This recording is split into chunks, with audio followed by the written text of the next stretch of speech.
नमस्कार, मैं हूं मनोज वर्मा और आप देख रहे हैं अटेंशन। मध्य प्रदेश विधानसभा चुनाव को लेकर अब कुछ ही महीने रह गए हैं, लिहाजा बीजेपी ने सक्रियता दिखाते हुए अपने चुनावी कार्यक्रम तय कर दिए हैं। बीजेपी विकास पर्व, हितग्राही सम्मेलन सहित 3 बड़े कार्यक्रम करेगी। इन कार्यक्रमों के जरिए बीजेपी सरकार जनता को कई सौगात तो देगी, साथ ही बीजेपी सरकार की योजनाएं भी उसके बीच लेकर जाएगी। वहीं बात कांग्रेस की करें तो वो शुरू से ही जनता को लुभाने के लिए तमाम वादे और दावे कर चुकी है, लेकिन बीजेपी के कार्यक्रम पर कांग्रेस हमलावर है। अब सवाल ये है कि बीजेपी के कार्यक्रम चुनाव में उसके लिए कितने फायदेमंद साबित होंगे। क्या कांग्रेस के पास बीजेपी के इस प्लान का कोई तोड़ है? आज इन्हीं सवालों के जवाब तलाशेंगे, लेकिन पहले ये रिपोर्ट देखिए।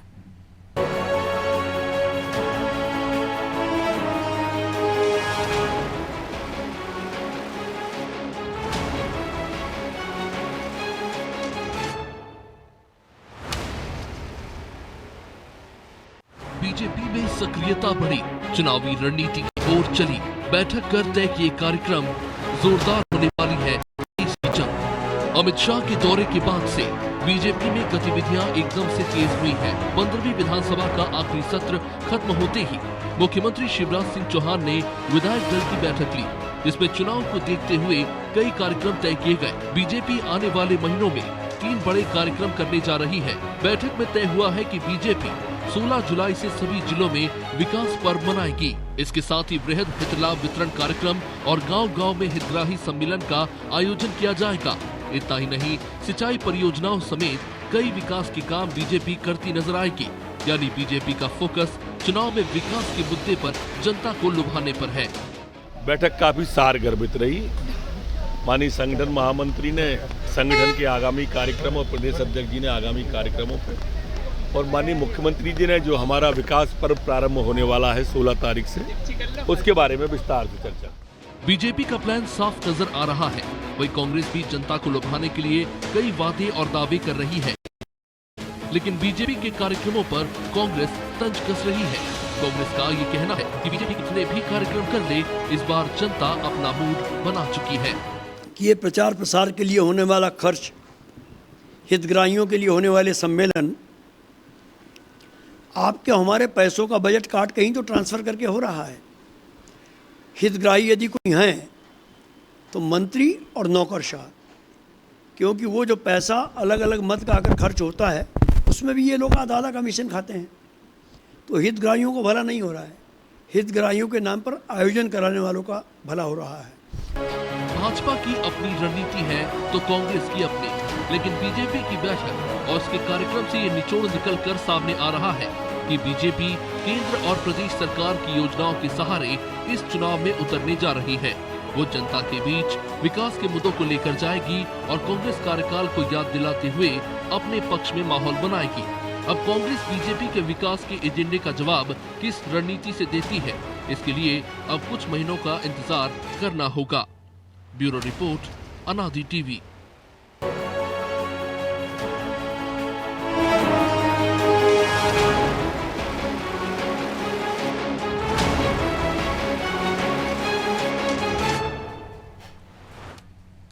तो इसी मुद्दे पर चर्चा करने के लिए हमारे साथ जुड़ गए वरिष्ठ पत्रकार सुरेश शर्मा और हमारे सहयोगी ब्रजेश चौक से। वो स्वागत है शर्मा जी। तो विकास पर्व, हितग्राही सम्मेलन और तमाम सारे वो आयोजन जो बीजेपी करती रही है, अब जनता के बीच ले जाने की तैयारी है। लेकिन सवाल ये भी है कि जब पूरे कार्यक्रम लंबे समय से 5 साल से चल रहे हैं, तो फिर चुनाव के वक्त पर क्यों बेहतर नहीं होता कि अगर समय समय पर इस कार्यक्रम को जनता के बीच ले जाते, उसका फीडबैक भी लेते, उसमें सुधार भी करते, तो शायद स्थिति और बेहतर हो सकती थी। नहीं, इसको आपने जो सवाल पूछा ये तो बिल्कुल जायज़ है और ऐसा पूछना भी चाहिए, लेकिन इसको इस रूप में भी कहा जा सकता है कि एक छात्र ने साल भर पढ़ाई की और जब उसको ये लग रहा है कि अब परीक्षा देने का समय आ रहा है तो रिवीजन कर रहा है। तो हितग्राही सम्मेलन तो हर समय होते रहे हैं और आप अचरज करेंगे, आपकी तो जानकारी में है, अचरज क्या करेंगे आपकी तो पूरा ध्यान में है कि भाजपा एक ऐसा राजनीतिक पार्टी है कि उसके पास सारे डाटाज उपलब्ध हैं कि कहाँ किसान को लाभ दिया गया है, कौन कौन किसान का नंबर हैं, कौन कौन जो है जिनको मुफ्त अनाज दिया गया है वो कौन कौन हैं, किनको पेंशन का लाभ दिया गया है, किनको क्या दिया गया। कुल मिलाकर के जितने भी लाभ दिए गए हैं उन सबकी जो है वो है और उनके पास मोबाइल के कॉन्टेक्ट्स बराबर होते हैं, संदेश जाते हैं बराबर। ये आपको जानकारी में मुझे बहुत, पर मैं चूंकि दर्शकों के लिए बता रहा हूँ। जी बिल्कुल। इसी प्रकार से अब जो चुनाव के समय रिवीजन हो रहा है, उनको याद दिलाया जा रहा है, देखो भाई हमने 5 साल में आपके लिए ये किया है, आप एक बार कर दो। जहां तक मैं समझता हूँ राजनीतिक उद्देश्य के लिए इसका काम हो सकता है, तो ये एक बड़ा कार्यक्रम है। इसी के साथ भाजपा के पास बताने के लिए बहुत कुछ है, बताने के लिए। अभी मैं 4 दिन पहले दिल्ली के एक बड़े पत्रकार हैं, पुराने जमाने में संपादक रहे हैं, तो उनका मैंने यहाँ लोकल अखबार में एक आर्टिकल पढ़ा। उसका एक लब्बो-लुबाब ये था कि बीजेपी एक ऐसा राजनीतिक दल है जिसके पास विकास के लिए बताने के लिए भी बहुत कुछ है और अपनी आइडियोलॉजी का मामला भी उसके पास है कि उसको करना क्या है, उसे ये मालूम है। जैसे एक जमाने में कांग्रेस सर्वधर्म समभाव की भावना लेकर के चलती थी, तो देश कांग्रेस को पसंद करता था। वो सर्वधर्म का मामला छोड़ करके और वो तुष्टीकरण की तरफ चले गए। तुष्टीकरण का आरोप लंबे समय तक लगता रहा, किसी का पल्ले नहीं पड़ता था। लोग कहते थे सर्वधर्म से विशेष धर्म तक आ गए वो, फिर वो विशेष धर्म तक आ गए। और जब ये मामला एक्सपोज हुआ कि मनमोहन जी के जमाने में कि भारत की परासंपत्ति पर पहला अधिकार मुसलमानों का है, जब ये बात ओपन हुई कि अरे ये तो ऐसा सोच रहे हैं, 70 कमेटी की रिपोर्ट आई और उसमें ये कह रहे हैं तो ये तो ऐसा सोच रहे हैं। जब भारत ने पाकिस्तान के रूप में इतना बड़ा दे दिया, फिर अलग से परासंपत्ति की बात कहां से आ गई? ये बात जब लोगों को समझ में आई तो प्रतिक्रिया स्वरूप उसकी विचारधारा को चुनौती हुई और आज भाजपा की विचारधारा को लोग स्वीकार कर रहे हैं, उन्हें वही सब अच्छा लगता है। पहले भाजपा की विचारधारा को केवल हिंदुओं तक जोड़ करके देखा जाता था, अब उसे राष्ट्रवाद के रूप में देखा जाने लग गया है। राष्ट्र का भला किससे हो सकता है?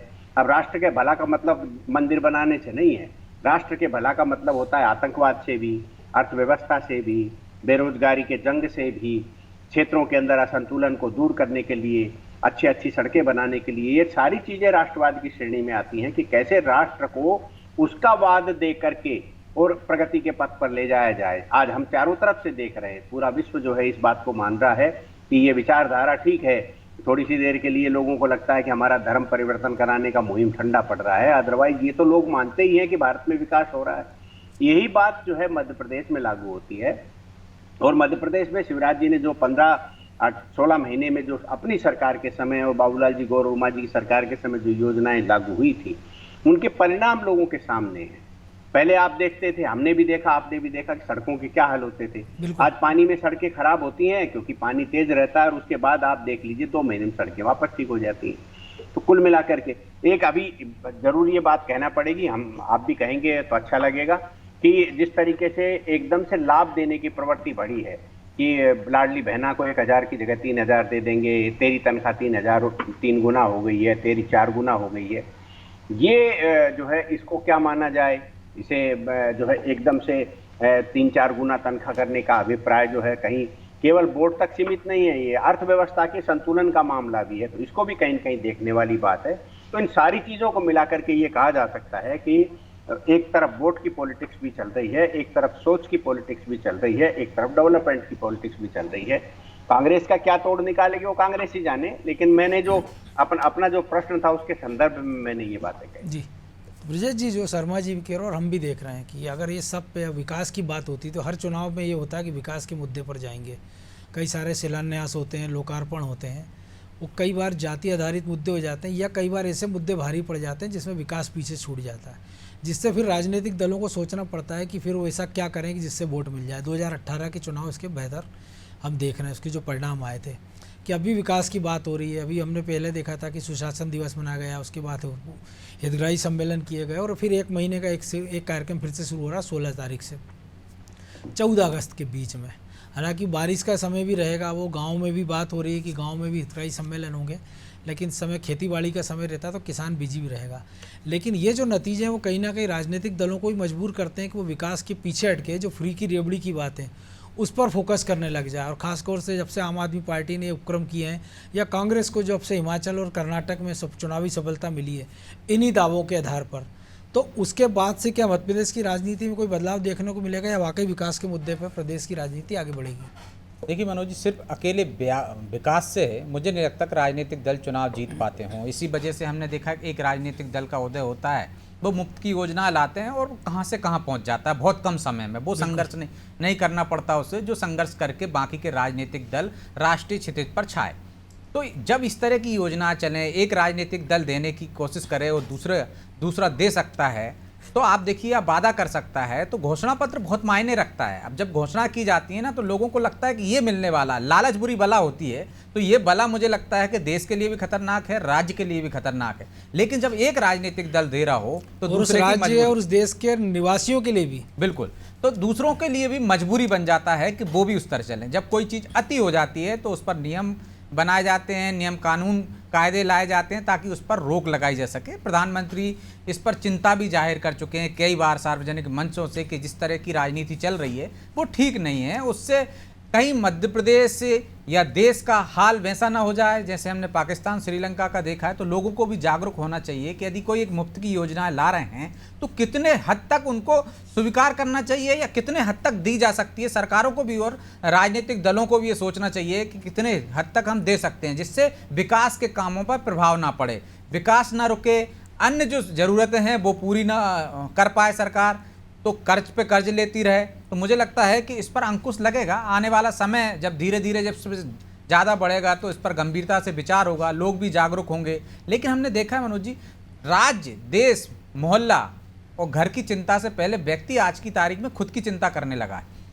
जो लालसा है ना, जो लालच है, मुझे लगता है वो परिवार को भी बर्बाद कर रहा है, वो गांव को भी, वो शहर को भी, वो राज्य को भी और देश को भी। आपको जितनी ज़रूरत है उतनी आपको लेना चाहिए। यदि सरकार का दायित्व है कि जो गरीब आदमी है वो भूखा ना सोए, उसके सिर पर छत हो, उसको वो सुविधाएं हो, उसका इलाज हो, वहाँ तक तो ठीक है कि उसको लाइलाज ना रहे, वो उसके सर पे भी छत हो, उसको खाने को भी, तो यहाँ तक आपको देने का पूरा अधिकार भी है और देना भी चाहिए। सरकार का ये दायित्व भी है मुखिया के नाते कि उसके घर में कोई भूखा ना सो। लेकिन आप इतना भी मत दीजिए कि आदमी का पेट भरा है उस पर दो रहे तो आप क्या करोगे। आज की तारीख में देखिए इतना मिलने लगा है कि उसकी समस्याएं भी खड़ी हो गई।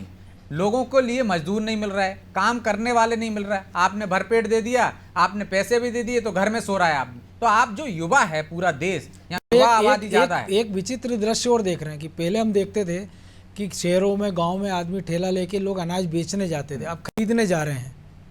हाँ, तो देखिए ना क्या परिस्थिति हो गई।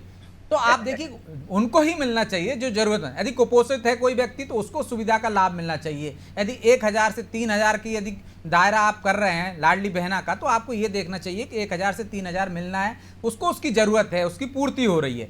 लेकिन क्या है, सिर्फ वोट के लिए हम देख रहे हैं कि कांग्रेस कह रही है हम 1500 देंगे, हम आपका कर्ज माफ़ कर देंगे, 500 रुपये में सिलेंडर देंगे। लेकिन वो क्या करते हैं, आप एक मतदाता की जेब से निकालते हैं, दूसरे को देते हैं। और इसके बदौलत क्या होता है, नुकसान ये होता है कि प्रदेश का, राज्य का विकास स्थिर हो जाता है, रुक जाता है, वो तेजी से नहीं बढ़ पाता जिस तेजी से हम देख रहे हैं बढ़ना चाहिए। और उसकी वजह ये है कि जो राष्ट्रवाद की भावना आई है लोगों में, कैसे आएगी, जब आपने विकास देखा, राष्ट्र के प्रति समर्पण, तो एक समय तक त्याग करता आदमी। एक ही एक व्यक्ति पे, एक ही एक वर्ग पर, मध्यम वर्ग पर या उच्च वर्ग पर आप लोड बढ़ाते जाओगे तो निश्चित तौर पर उसके दुष्परिणाम होंगे।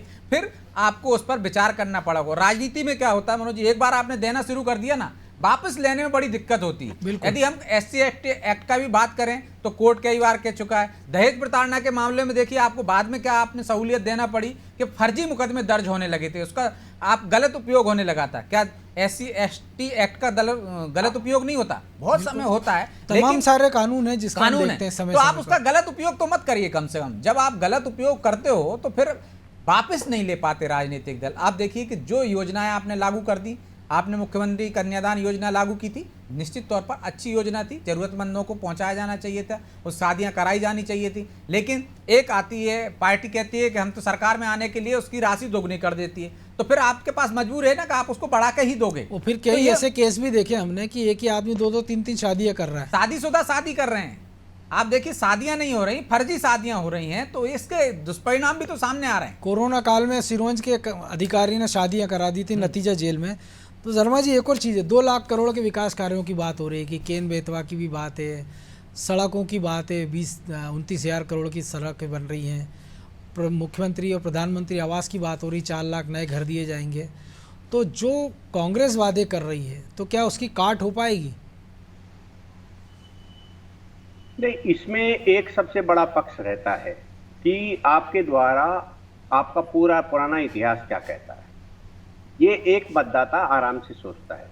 यदि शिवराज जी के कार्यकाल में जो वादे किए गए और उन वादों में का प्रतिशत कितना पूरा हुआ, कमलनाथ जी के कार्यकाल में जो वादे किए गए उसकी क्या स्थिति रही, दिग्विजय सिंह जी के कार्यकाल में क्या रहा, उसकी स्थिति क्या रही, इन सब चीजों का आकलन जो है वो मतदाता के ध्यान में रहता है।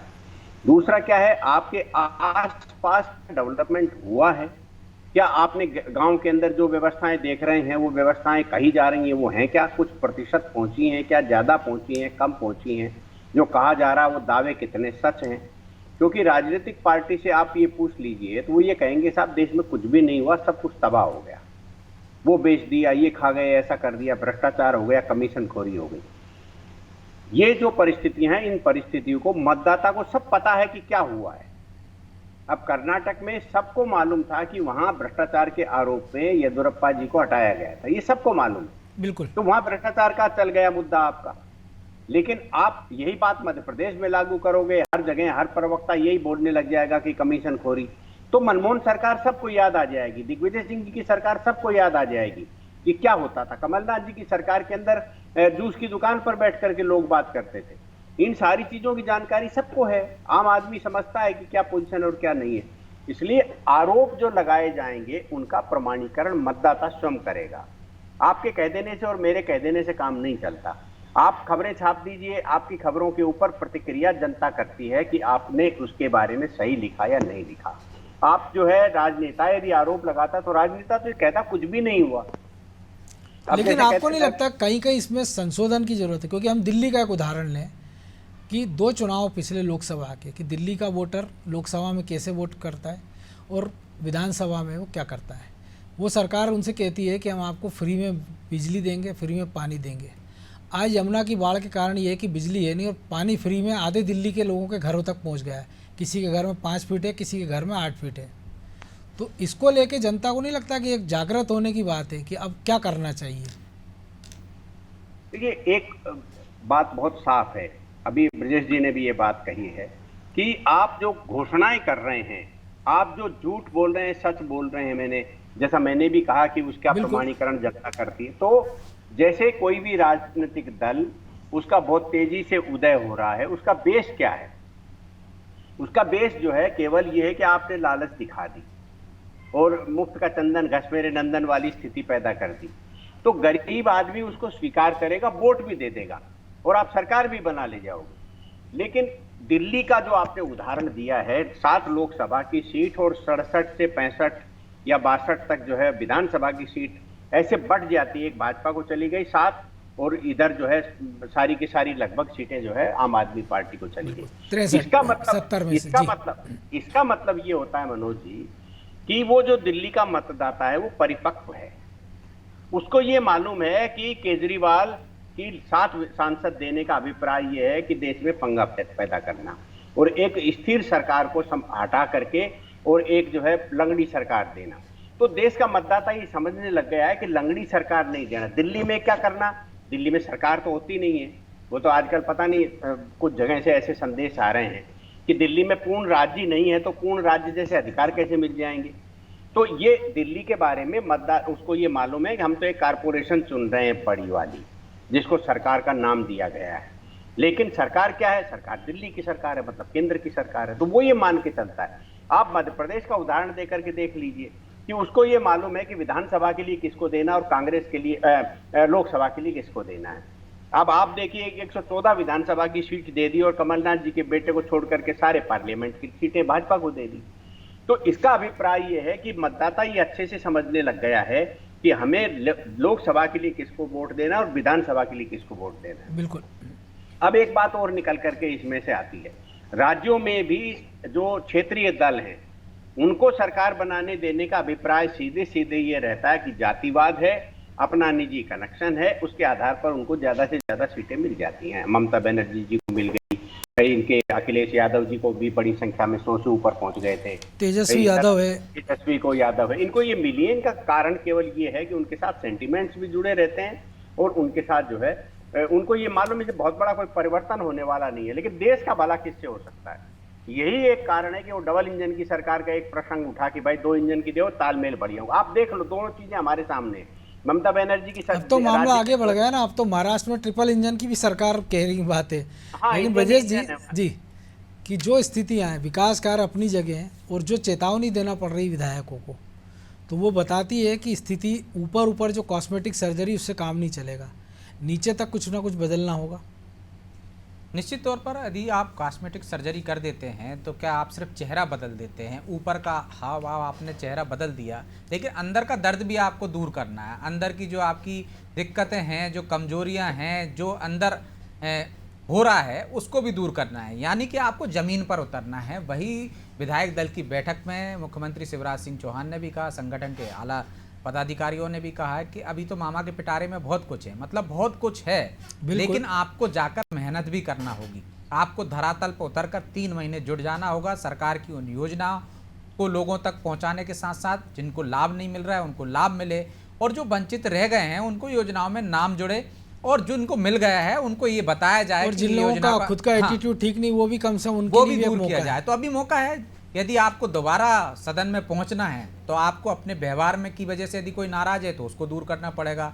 आपसे यदि कोई संतुष्ट नहीं है, आपके काम से संतुष्ट नहीं है, तो आपके पास समय है, आप संतुष्ट कर सकते हो, नाराजगी दूर कर सकते हो। हालांकि उतना पर्याप्त समय नहीं है कि आप पूरी तरह से नाराजगी दूर करो, लेकिन दूर करने का एक जतन कर सकते हो। हमने देखा है कि यदि आप बातचीत करते हो, आप किसी के दरवाजे पर जाते हो और मतदाताओं से मिलते हो, तो एक तो ये जो रहता है कि आप 5 साल बाद पहुंच ही नहीं रहे हो, दर्शन ही नहीं दे रहे हो, काम ही नहीं करा रहे हो, तो जो नाराजगी रहती है उसका एक अलग परिणाम होता है। और आप यदि सक्रिय हो जाते हो, किसी नाराज व्यक्ति के घर पे चले जाते हो, उससे बातचीत कर लेते हो, आश्वासन दे देते हो, इस पर उसकी 50% नाराजगी दूर हो जाती है। तो सरकार का जतन है, सरकार कोशिश कर रही है कि जो मतदाता नाराज हैं उनकी नाराजगी दूर की जा सके और बेहतर तरीके से सरकार में भरोसा हो, इसके लिए योजनाएं ला जा सके। तो हमने देखा लाडली बहना योजना है, उसमें यदि योजना को लागू करने के बाद उनको लगता है कि इसमें कुछ कमियां हैं, कुछ और सुधार करने की जरूरत है, तो उसमें सुधार हो जाता है। अब देखिए, आप सुधार के साथ फिर फार्म भरे जा रहे हैं। तो यही प्रक्रिया एक तरह से विधायक भी कर सकते हैं कि यदि उनने जो काम किया है उसमें कोई सुधार की गुंजाइश है तो उसमें सुधार कर लेना चाहिए। तो जनता के हित से आप चलोगे, जनता के बीच में जाओगे, तो मुझे लगता है कि वो जो लक्ष्य है पार्टी का, सरकार का, उस लक्ष्य को पा सकते हो। इसी तरह से यदि कांग्रेस भी अपने लक्ष्य को पा सकती है तो उसके पास भी पिटारे में बहुत कुछ है मनोज जी। यदि वो चाहे तो अपने हितग्राहियों तक पहुंच सकती है, उसके पास भी कर्ज माफी के हितग्राही हैं, उसके पास भी लिस्ट है। लेकिन कांग्रेस ऐसा जतन नहीं करती जैसा जतन बीजेपी करती। वो उन लोगों के पास भी पहुंच सकती है जिनका कर्ज माफी नहीं हो सकता, वो उनको जता सकती है, बता सकती है कि हम सत्ता में आएंगे तो हम आपका कर्ज जो रह गया था वो माफ कर देंगे। अब वो कितना भरोसा करता है, कितना नहीं करता है, लेकिन आपको उसको जाके अपनी बात तो कहना पड़ेगा। दिक्कत ये भी है ना कि विधानसभा का सत्र चल रहा होता है तो वो राहुल गांधी के समर्थन में 4 घंटे के मौन पे बाहर बैठ जाते हैं और सदन में जो चीज़ पे बात करना चाहिए उस पे हंगामा करते हैं। दिक्कत ये है कि जो सड़क पर काम करना चाहिए वो सदन में करते हैं, सदन में जो काम करना चाहिए वो सड़क पर करते हैं। बिल्कुल, वो फिर जनता तो जनता है, वो किसी को सदन में पहुंचा भी सकती है और किसी को सदन से सड़क पर भी ला सकती है। बहरहाल अब समय की कमी है इसलिए चर्चा को वहीं विराम देना होगा। बहुत धन्यवाद सुरेश जी। तो निश्चित तौर पर बीजेपी ने 2023 के लिए मेगा प्लान बनाया है। अब सबसे बड़ी बात यह है कि जो उसके विधायक हैं, जो उसके जनप्रतिनिधि है, जो उसकी टॉप लीडरशिप है, उसके साथ ही उसके जो कार्यकर्ता है, वो विकास की इन योजनाओं को कितने हितग्राहियों तक पहुंचा पाते हैं, किस रूप में पहुंचा पाते हैं और क्या हितग्राही उनसे कन्विंस हो पाते हैं। क्योंकि 2018 में भी तमाम सारी योजनाएं थी, तमाम सारे उसके हितग्राही थे, लेकिन बीजेपी से कहीं ना कहीं राजनीतिक माहौल समझने में कुछ चूक हो गई थी। तो बीजेपी उम्मीद कर रही होगी कि 2023 में 2018 की गलती ना दोहराई जाए। अटेंशन में आज इतना ही, मुझे दीजिए इजाज़त और आप देखते रहिए अनादि टीवी। नमस्कार।